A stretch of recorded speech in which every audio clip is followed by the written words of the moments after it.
Should unelected lords be delaying the Rwanda Bill? Is immigration the only answer to plummeting birth rates? And does prison work? This is Politics Live.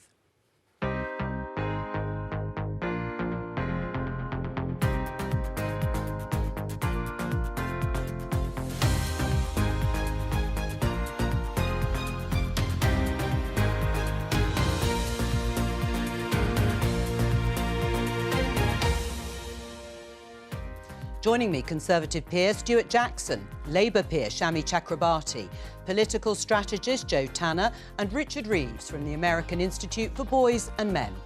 Today, the Lords inflict further damage on the government, delaying their flagship Rwanda Bill. It's not our intention to block the bill, but it's also part of constitutional convention that the other place reflects on what your lordships have said and just doesn't carte blanche reject them. How many more migrants will cross the Channel before a flight takes off to Rwanda? The arrival of baby becomes a part of everyone's life. But as the baby boom turns to baby bust, will the West have to fall back on immigration to sustain the population? Does the current Conservative government still believe this? Prison works. It ensures that we are protected from murderers, muggers and rapists. Every one person who leaves, who is in favour of fixing this antediluvian position, every one of us that leaves means these institutions don't change. On Tuesday, he claimed he could change it from within. Now our top civil servant has resigned from the all-male Garett Club.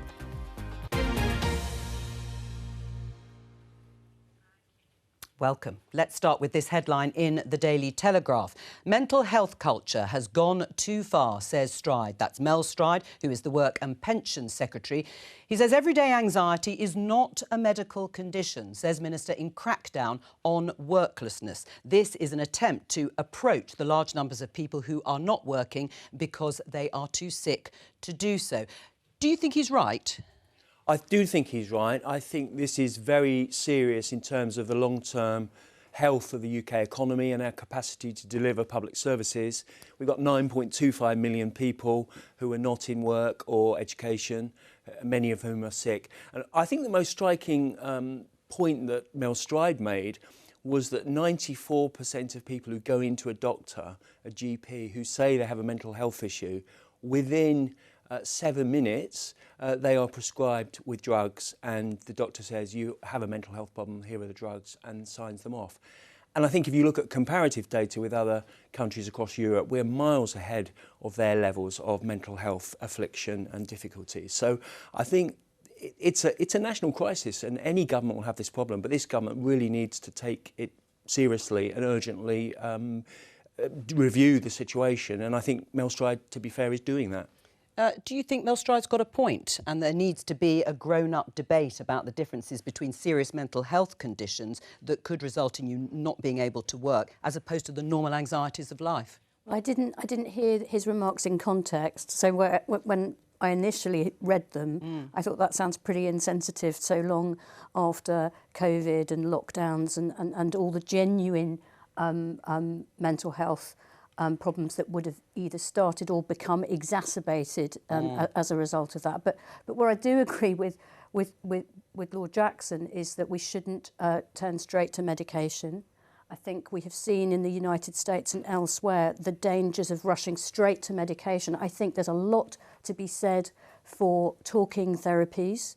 That would be very labour intensive, but it would be good professional work for future generations of highly educated young people.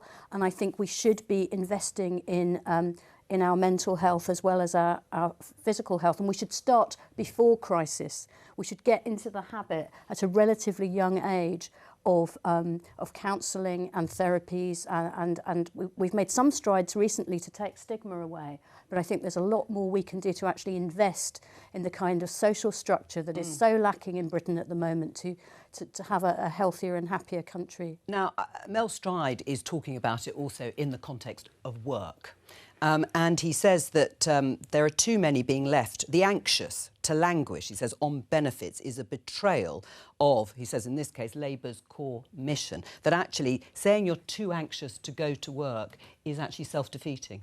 I think this is really dangerous chat, and I think these comments can be quite dangerous. I speak as someone who formerly had panic attacks at school, had postnatal depression, had a son with very serious mental health issues. I'm a trustee of a charity which tries to prevent teenage suicide, and when I went to my doctor because I thought I was perimenopausal, I was told I needed antidepressants. Now, there are a lot of problems in the system. There are lots of people that seek help for something and potentially get told actually that they're anxious or they've got a mental health problem when perhaps they don't.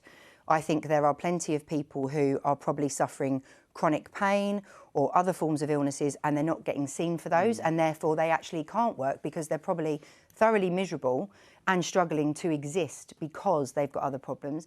And if you are a very unfortunate parent out there right now and you've got a child that maybe is struggling to go to school, and we know there are tens of thousands that are struggling to go to school every day, and we don't have by lockdowns and potentially, but also we had this problem before. We had promises of mental health support in schools. CAMHS have got these huge delays. Even if you go private, you could be looking at a year to see a specialist. If you are a parent trying to deal with that, you have got a child that won't go into school. Believe me, you are not going to get to work. So I think this is a much bigger problem, and I don't think large waiting lists help. I don't think the system not helping. I think there are bigger issues, and I think it's a bit simplistic from Mel. And I like Mel a lot, but I don't think this helps people. The biggest killer of men under 50 is suicide. You can't tell me they just go and kill themselves and they weren't struggling before. That doesn't come out of nowhere as it's bad. I read the comments as an indictment of the healthcare system rather than an argument for changing our welfare policy. Welfare secretaries always end up playing a game that I think of as hunt the scrounger. Right? They look at the roles rising. In the 80s, it was why are all these minors on incapacity benefit? Then it was why are these people with pain? And you always think there are some people here who just shouldn't be on these roles, right? And they look for those. And right now it's mental health. It is way too early to start rolling back the progress we've made in seeing mental health as a real health problem that should be addressed properly through healthcare systems. And I'll add one more point, which is he is right to say that very often work can be important for people with mental health problems, which means we should be helping employers to offer them those services and ensure that they get the mental health care they need to keep working, rather than looking at the roles and saying, well, I don't think they're really sick. After all, there are as many people on the rolls with physical pain as the reason why they're on the rolls as mental health problems. And in the old days, we might have said, well, stiff upper lip, never mind, a bit of back pain never hurt anybody. Thankfully, we've moved on. We should have the same approach to mental health. Well, let's not caricature what was before and is now. You have to, I think, as a responsible government and a compassionate government of whatever party, ask why we're spending more than 100 billion on welfare and why we're spending more than 140 billion on the NHS, and we're not getting the results, the objective results, the empirical results, people getting better.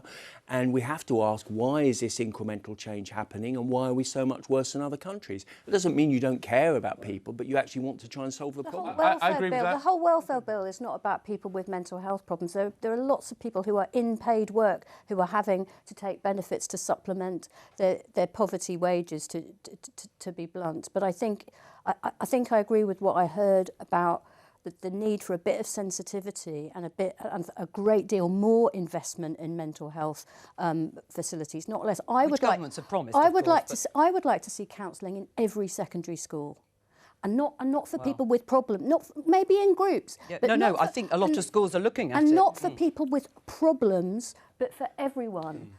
So that they get into the habit of people get into the habit of going to the gym, or you could get into the habit of going to an emotional or mental gym as well before you run into crises. But there's also a voluntary sector that's been struggling in the cost of living crisis that actually would also have helped a lot of people, and a lot of those services have disappeared. A lot of the resources that some of the voluntary sector had, they aren't there anymore, which also has an impact when you then can't access public services to help you. Let's talk again about the Rwanda Bill, because it was in the House of Lords yesterday. This is the bill that broadly says Rwanda is a safe place to send asylum seekers that arrive on UK shores in small boats. Peers defeated the government, voting for changes to the bill several times. Ministers will now bring that bill back to the Commons next month after the Easter recess. We had assumed it would come back next week. But this is the headline in the Times. Defeats deal fresh blow to Rwanda migrant bill.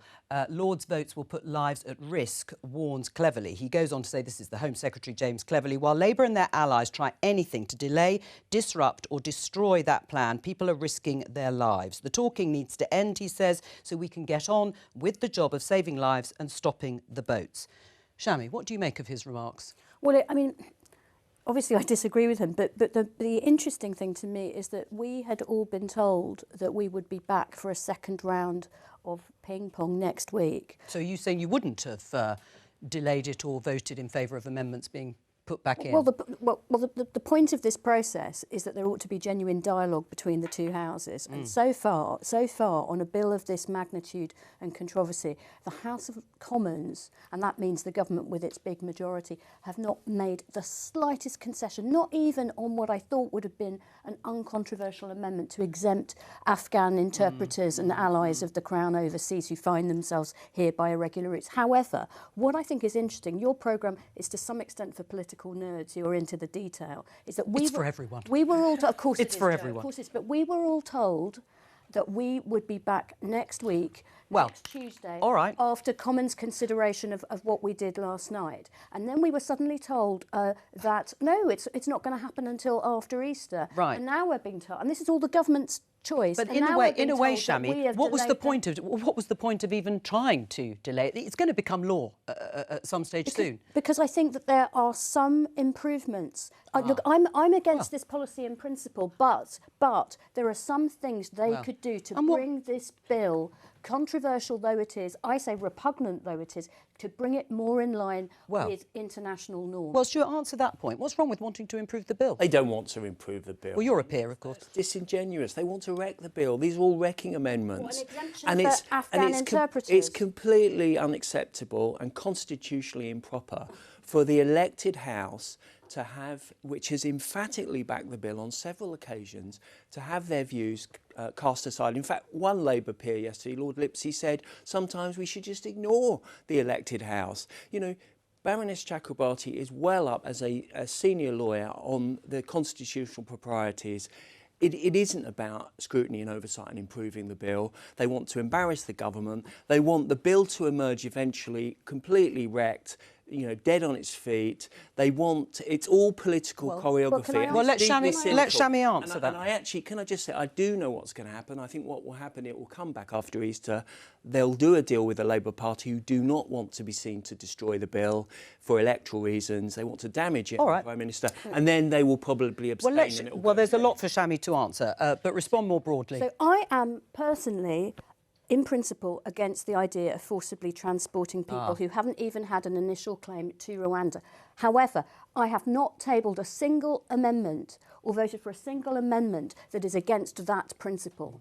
So everything that we've tried to do is to say, OK, if Rwanda is now safe, you say Rwanda is now safe because of your treaty. If Rwanda is now safe, then you have nothing to be afraid of with the courts being allowed to have their jurisdiction. And what really is objectionable about this bill, even over and above the transportation policy, even above wrecking the Refugee Convention that we're still a signatory to, is to legislate to overturn the Supreme Court on a finding of fact, and then to oust the jurisdiction of our domestic courts for the future, for all time. And do you know what I think Mr Sunak wants? He wants a constructed row with the Court of Human Rights in Strasbourg, because if this bill passes unamended, the only court whose jurisdiction will be unaffected will be the Strasbourg court, and then he can have his election fight with the foreign court that we call the European Court of Human Rights. Well, Stuart, and you wouldn't mind that, would you, talking of politics? Well, the fact is the Strasbourg court is a sort of NGO dressed up as a court, frankly. Half the people are not... constitutional expert we have here. Half the people aren't qualified jurists, they're not experienced. And actually, Shami knows hundreds of these cases they've found against various countries, and they've just ignored them.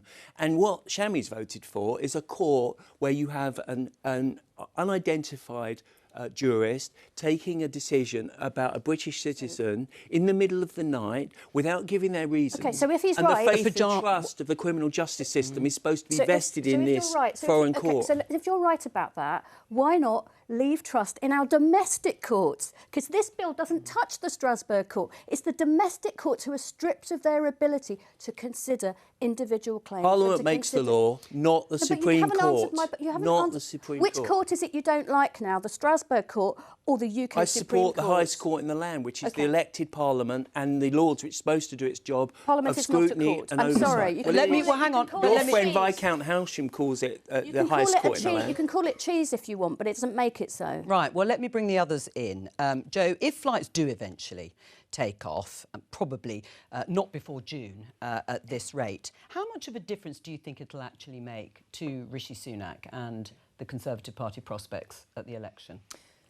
It's an interesting question because I think there will be a series of folks that will sort of be calmed, will be pleased that there's been delivery on something, because this whole, one of Rishi Sunak's challenges is the sort of the perceived lack of delivery on certain areas that he pledged to do.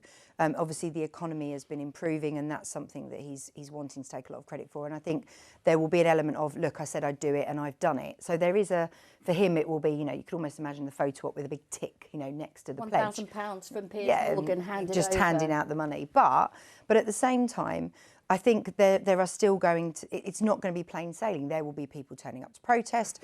There will be people that will just ignore it, won't take any notice of the fact it's happening. There will be others that will continue to be exercised about it. So I don't think it necessarily all stops there, but politically, as a sort of delivery mechanism, I've said I'll do it and I've done it. It is quite symbolic for him because of the amount that he's staked on it. I mean, Richard, you follow US politics closely. This is, or how big an issue is illegal immigration there?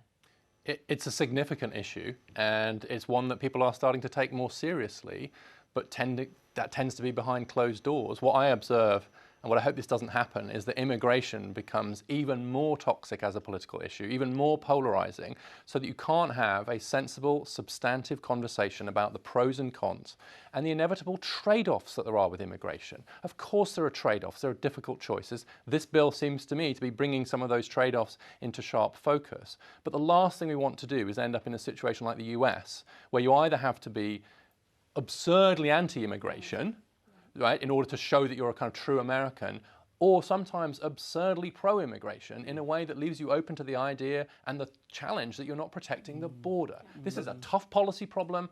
I would love it if we kept it mostly as a tough policy problem rather than a soccer ball to kick around for the politicians. It's just too important for that. I mean, I don't agree with that. I think that's a very simplistic, that last bit. If you don't have mainstream moderate politicians debating an important issue like immigration, you will invite in the extremists. This is illegal immigration, of course. Yes, and actually, for the record, I don't actually think it's a great bill. I think it's a flawed bill, and I accept that. But it's the only game in town, which is what Baroness Fox said yesterday. And the thing that's incumbent upon His Majesty's loyal opposition is to come up with an alternative. And there's no alternative from the Labour Party other than to play politics. I mean, Shami Chakrabarti, let me just show you this tweet. It's from our colleague in Kent, Simon Jones. 514 migrants in 10 boats reached the UK yesterday, the highest daily total so far this year. It brings this year's figure to over 4,000 people, which is higher than the equivalent period last year. The government would say delaying it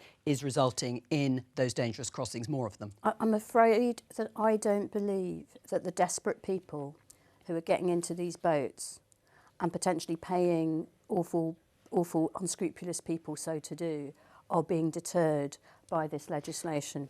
This legislation has... remember last year we had the Illegal Migration Act, and before that the Nationality and Borders Act, each turning the vice a little bit tighter on the Refugee Convention, on due process in our courts, and none of it has reduced these numbers. The only way, I believe, to reduce the numbers of people getting into these unseaworthy vessels is in partnership with European Well, and it's a good point, isn't it? No one's deterred by either previous legislation or These are desperate people. It is a desperate These are desperate people, including genuine refugees from places like Syria and Afghanistan, and this is not going to stop them. The fact is, as you well know, we have the second best record, apart from Sweden, in Europe for genuine refugees over the last, since 2014, whether it's Ukraine, whether it's Hong Kong, whether it's Afghanistan, whether it's Syria. We have a very proud record. So let's not wreck it. So to characterise this as being a hard right, racist, xenophobic administration is nonsense. Hang on a second. I do agree that there have been schemes in relation to Ukraine and to a lesser extent in relation to Afghanistan. But the whole point of the Refugee Convention that was founded after World War II is that the most desperate people, but it's out of date. Hang on, are the people who have to escape by irregular, clandestine means. And some of those people, including people escaping the Afghans, have come in these boats. It needs updating, Shami. As you well know, that 51 Convention was before intercontinental air travel. As you said, we are allowed to disagree about this. Yes. And it was before social media. I think there does need to be a new convention. We are taking a tiny percentage of the world's refugees. Most of the world's refugees, densely populated country in Western Europe. Most of the world's refugees are in the poorest countries and in neighbouring countries. We need international solutions to this international crisis. I do agree with that. Just before we move on, let me just show you this tweet. Stuart, Reform UK, breaking news, Conservative Manchester mayoral candidate defects to Reform UK. What's your response? Well, it's disappointing. I think the path... Surprised? I am surprised. I think it's surprising that someone picked so relatively short time ago should defect to Reform UK. I think the Conservative Party is in danger of polling at parity with Reform if it's not careful. It actually, the MPs need to wake up and develop a prospectus, not just about not voting Labour, but why people should positively vote Conservative. I think that's the challenge. Is Rishi Sunak still the man to lead the Conservative Party into the next election? That's up to the MPs. I think What's your view? Well, I think neither of the party leaders really enjoy campaigning in the same way, for instance, Jeremy Corbyn and Boris Johnson did. But ultimately, I think my own view is it's too late to change the leader. They need to change the policies and maybe not the leader. But whether that happens is anyone's guess. Let's talk about this headline in The Times. Falling birth rate to leave UK reliant on immigration until 2100. Lancet study says decline will lead to staggering social change in the West amid influx of migrants from sub-Saharan Africa. As it says, this is a study in The Lancet. If you have a look here at the UK birth rate, you can see it's come down in 1950 from 2.19 to its lowest in 2022, 1.49, and is forecast by the end of the century to 1.30, so dropping quite significantly. Joe, why do you think our birth rate is falling? I'm sure it's not a simple answer. No. I do wonder if the constant focus we've had on cost of living crisis, and we're talking about childcare problems, the cost of people actually having families, I'm sure it puts a lot of people off.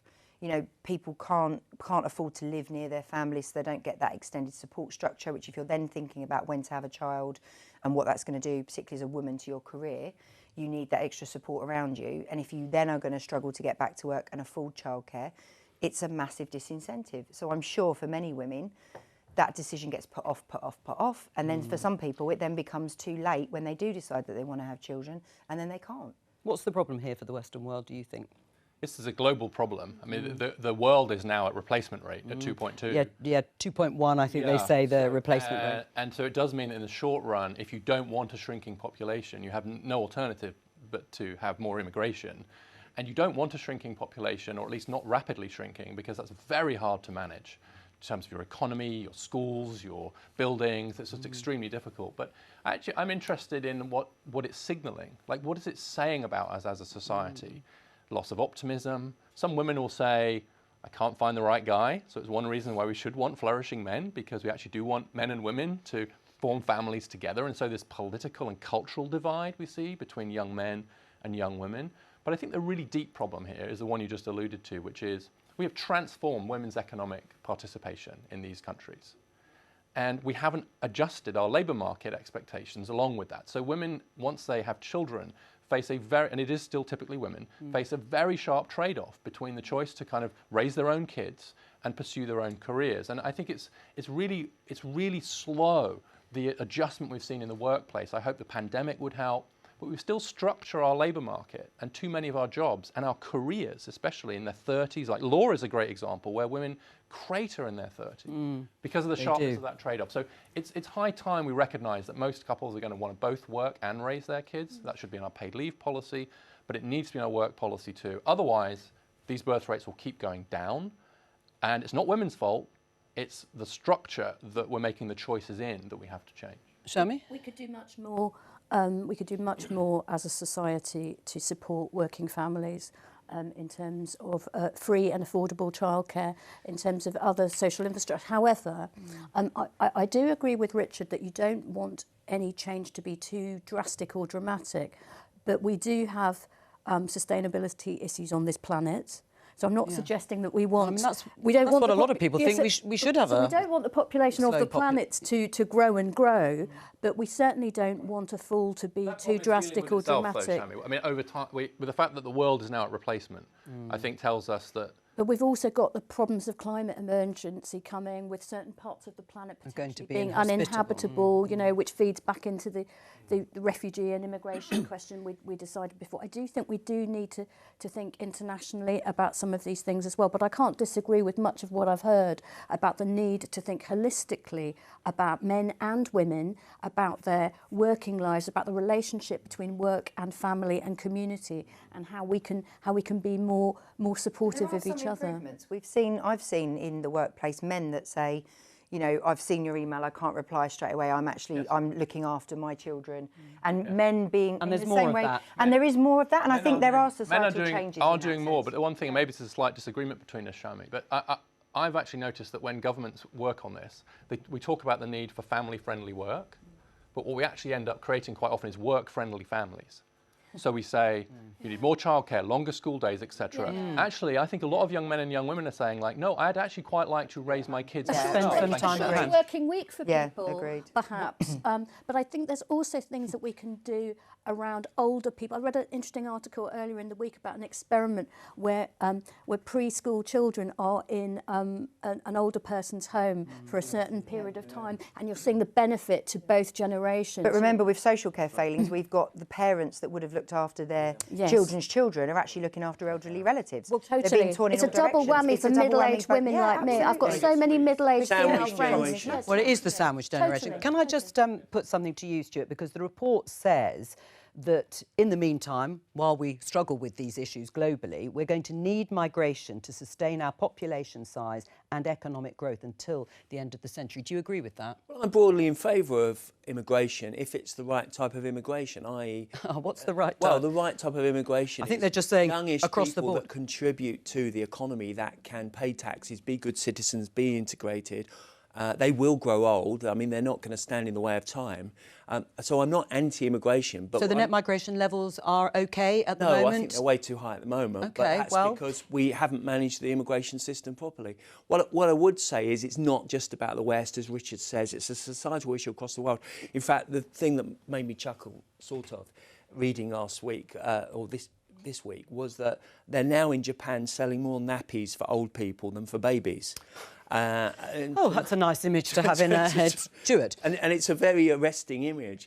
And it does go absolutely to Richard's point that we're not replacing. And in fact, population, I understand, is going to drop for the first time, world population, since the Black Death in 1385. Right. Well, immigrants are going to have the same problem that the rest of us have about childcare and getting into work, because if they're going to want to have children as well. So we're going to have the same problem starting all over skilled people again. that will pay taxes to deliver the income for... But the birth rate issue will still be But Richard, why is a rapidly shrinking or falling population such an issue? Why is it a problem? Well, I think it's a problem because it's indicative that we're getting something wrong about our view of the future. I think you get to a point where people are actually choosing to have fewer and fewer children. So I think it's important as a symptom, but just as a matter of policy, and we're going to start to see this in Japan and South Korea now as they kind of halve their populations, right? If you think how difficult it is to add schools, add roads, add infrastructure as for an expanding economy, now imagine how hard it's going to be to take all of that away, right? To reduce all of that. As your GDP comes down, so the economy's shrinking, fewer people, closing half the schools, emptying some of the towns. It's as a practical matter. I think But as a it's very, very caveat to difficult. that, Richard, I don't disagree with a lot of what you've said, but please remember that in the last century, as women became more empowered and more educated, they had fewer children. Not necessarily no children, but fewer children. But the children that they had were better educated and had better life chances. Well, and they lived longer and so on. There are I balances to be completely struck agree here. with that. There are In fact, balances to be a good struck proxy of whether a country is going the right way, especially in terms of gender equality, is declining fertility. Absolutely right. The difficulty we've got is that just because we want the line to go down doesn't mean we want it to keep going down.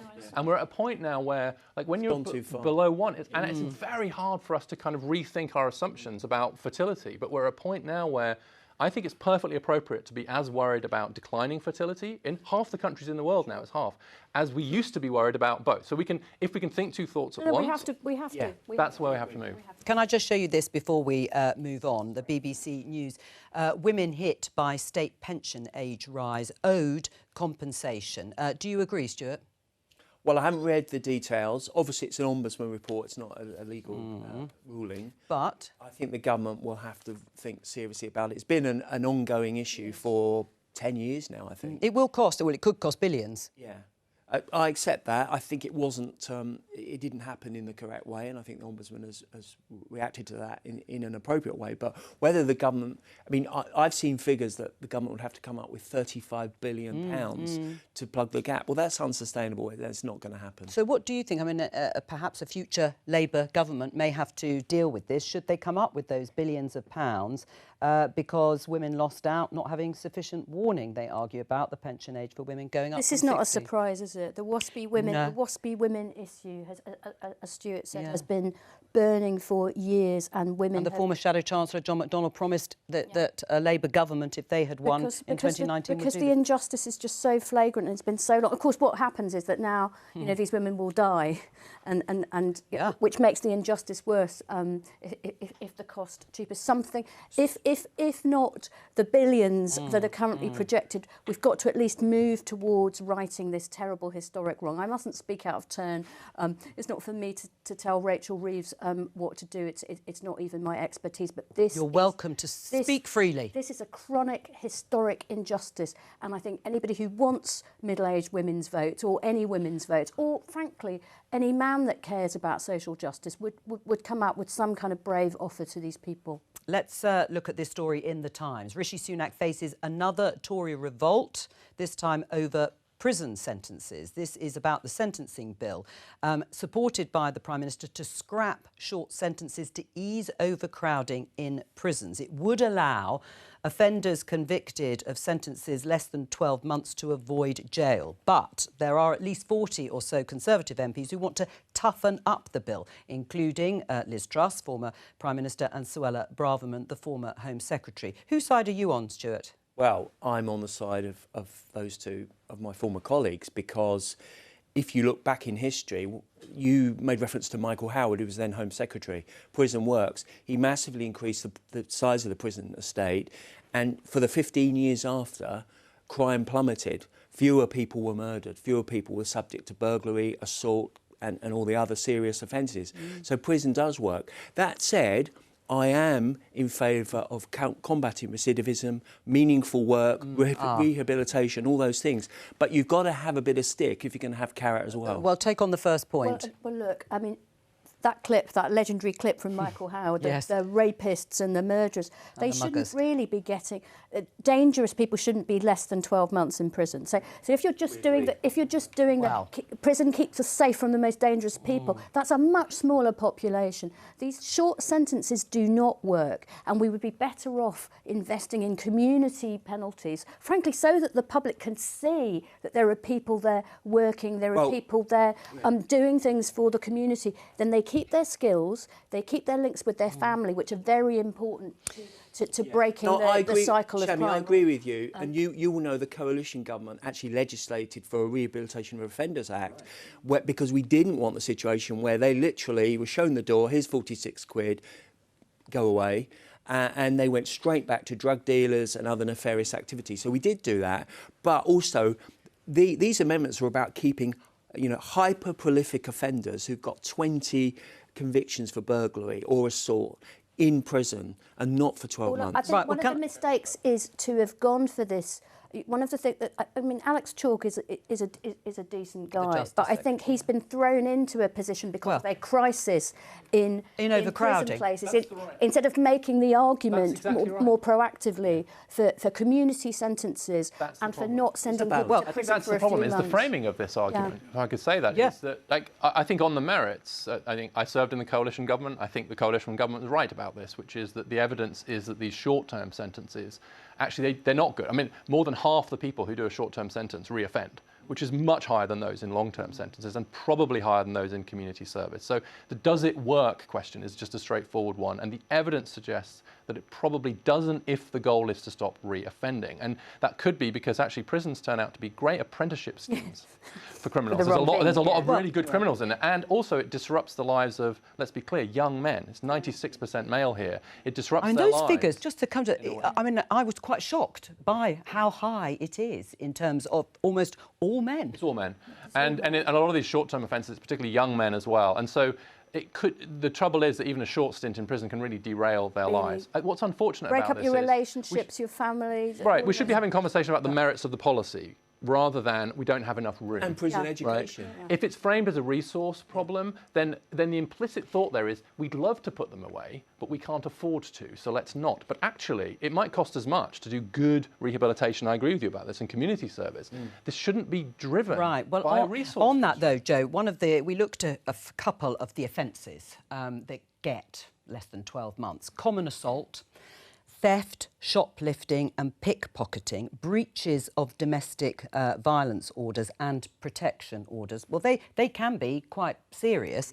And anecdotally, we were told that actually a lot of it is repeat offending in the sense that they don't carry out the community service, that they don't actually do the things that they're asked to do to not go to prison. And eventually, that is the last thing, is to put them in prison for a short sentence. And when we look at things like the evidence around, people that become very violent later on in life often have started being violent towards their animals or something, like the lower level stuff that then develops into much more serious things is a real worry. And actually that point about the Michael Howard clip was, I can remember working with Anne Widdecombe over 20 years ago, who said prison has to work.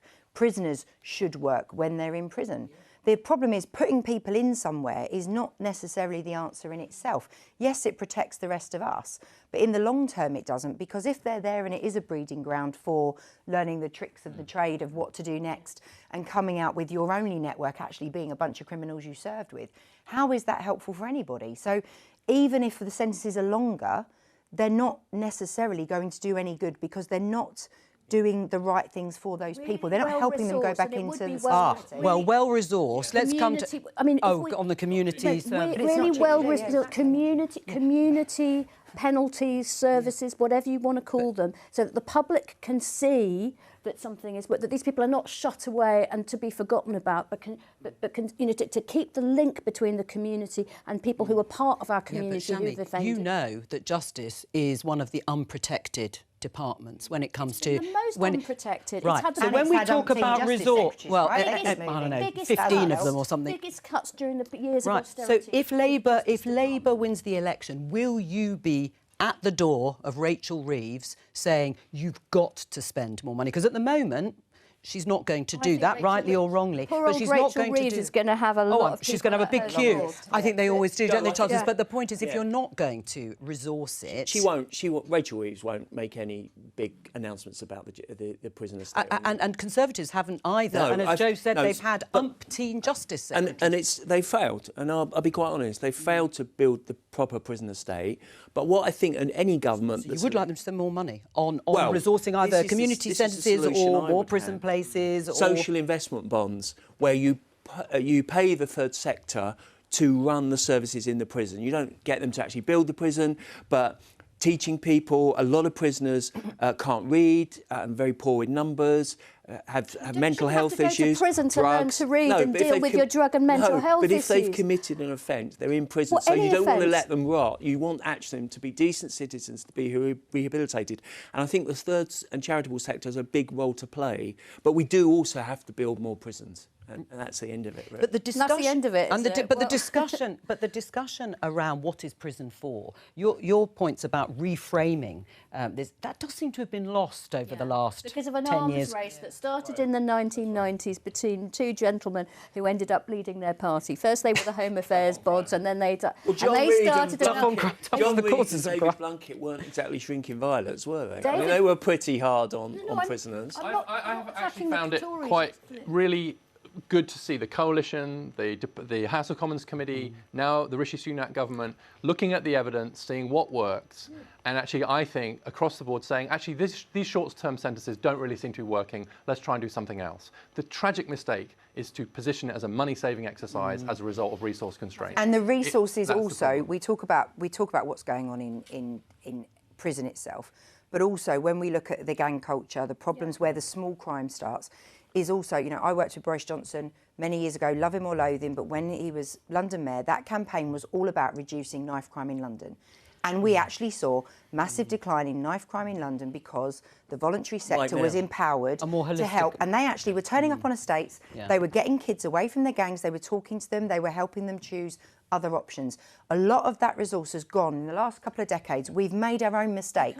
We are paying the price. No, you can't. You can focus on it though. You can make it your core mission. Do justice on the cheap, whether it is properly investing in sorting out rapes that are going uninvestigated and unprosecuted, or whether it's doing rehabilitation in the community or sometimes in prison. I want to get to the final headline here in The Guardian. The MI6 chief and civil service head resign from all-male Garett Club. Simon Case, head of the civil service, and Richard Moore, the MI6 chief, revealed as Garett Club members, criticised for their decision to join a club that has repeatedly blocked the admission of women as members. Were they right to resign?